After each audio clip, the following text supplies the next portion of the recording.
we're back at it with another Reach tutorial. My name is Michelle White, and today I'm going to lead you discussing the World Clock app. Today in this tutorial, we're going to learn about how to enable the World Clock, talk about different templates and stylizing, and then I'll end this tutorial showing you some really cool things we've done with our clients. With that being said, let's go ahead and get started. All right, everyone, so this is what the World Clock is going to look like as a default.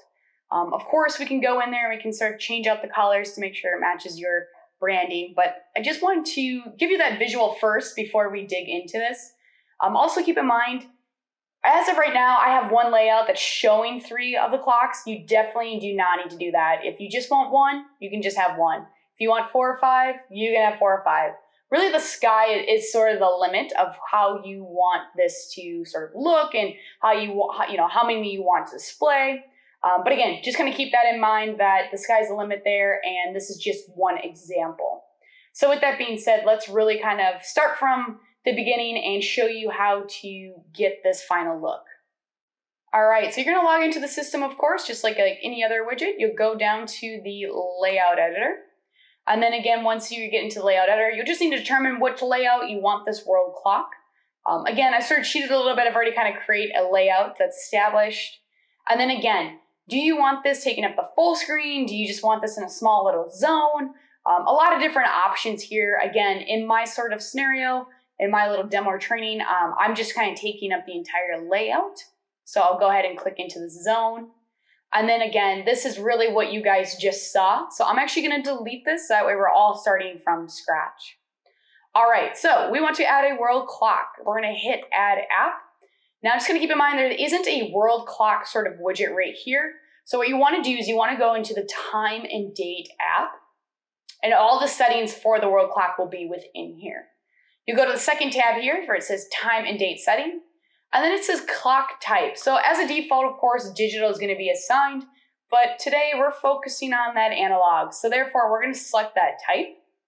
And then down below, this is where now you need to determine, okay, do I want multiple clocks? So again, going back to my beginning there, I had 3 of them. Depending on where you're putting this in your layout, you might only have 1. Or you might have 5. So we'll just kind of keep this simple. We'll just basically duplicate what I had in the beginning. So you'll choose time zone. Again, wonderful list of different time zones to pick and choose from. As you hover to, you're going to get this little preview. So it's going to let you know your time and then the scheduled time as you're selecting. So I'm just going to keep it simple. I'll do Hawaii. I will do, let's see here. I'll do Eastern. And then I will do, let's do Mountain Time. Okay, so these are the 3 time zones that I'm going to choose. Once you've established that, then you go to the third tab over, which is called Template. Now, because we're using the analog, we want to make sure we're going to use the analog clock template. If you use the other ones right here, these defaults, then something might not work. So definitely make sure you're grabbing the analog clock template. All right, and then the last and final part is the styling. All right, so right here, we have a lot of different selectors. That's the terminology we use. We call them selectors. Now, let's sort of kind of break this down a little bit for you. We've made a cheat sheet. So again, you can take a screenshot of this, or maybe if you're in contact with the account manager or an install coordinator, or reach out to support, we can definitely send this to you. But this is going to be a breakdown. So this is going to tell you what selector you need to grab to stylize the clock how you want it. So again, it's just a nice little visual breakdown. Again, I'll leave it up here just for a couple seconds so you can take that screenshot.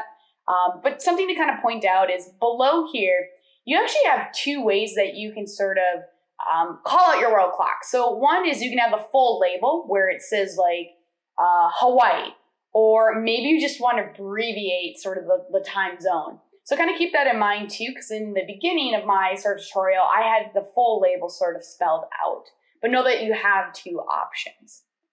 All right, so let's kind of go back here.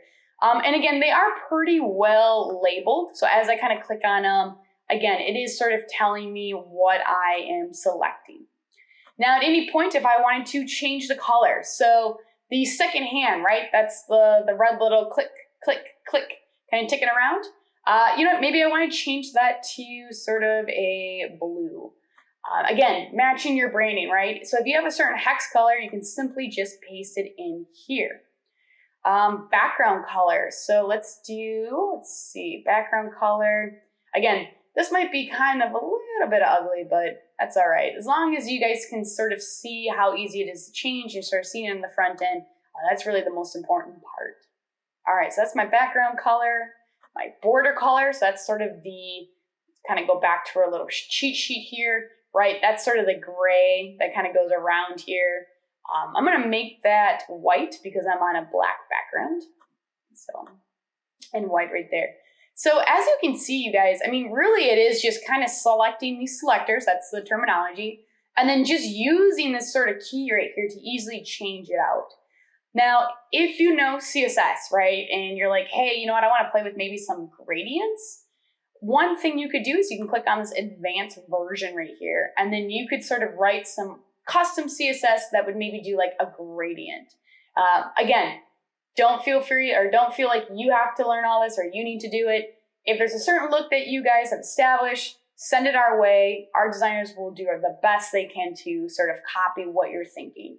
So with that being said, you guys, let's just see how this looks. All right, so as you can see, we do have the white border. We sort of have that like maroon background that we kind of change, and then the lovely blue for the second hand. So again, probably not the greatest design from my end here, but you can see how easy it is to sort of change this out and get the colors that you want. The last part of this tutorial is just to show you what we've done with other clients. So here's one example right here. So again, this could be one look. It is a full layout. Of course, they've got different sort of time zones. They've got sort of 4 spots there. They've got a nice title, and then the time as well, nice and big and bold. Another option would be this one. So again, this one is saying that this particular client, they are in London, so that's why it's sort of dominant and big. And then on the right side, they're a little bit smaller. Also, another option, which you kind of saw in the beginning, is sort of the 3 clocks that sort of, I call them stacked. I guess they're not really stacked maybe, but they're sort of side by side. So that's one option. And then another option, which is pretty cool. Again, it's a full screen, but it shows sort of the map underneath. And then it actually kind of calls out where that particular location is on the map. So just wanted to show you some really cool things that you potentially could do with your world clock. If you have other ideas from what we're seeing, I would love to hear them. Would love to sort of take a stab at creating them. Otherwise, if any other questions come up or it just wasn't really being clear, please reach out to our support team. Otherwise, I hope you guys have a great day and hope to be in touch. Thank you. Bye.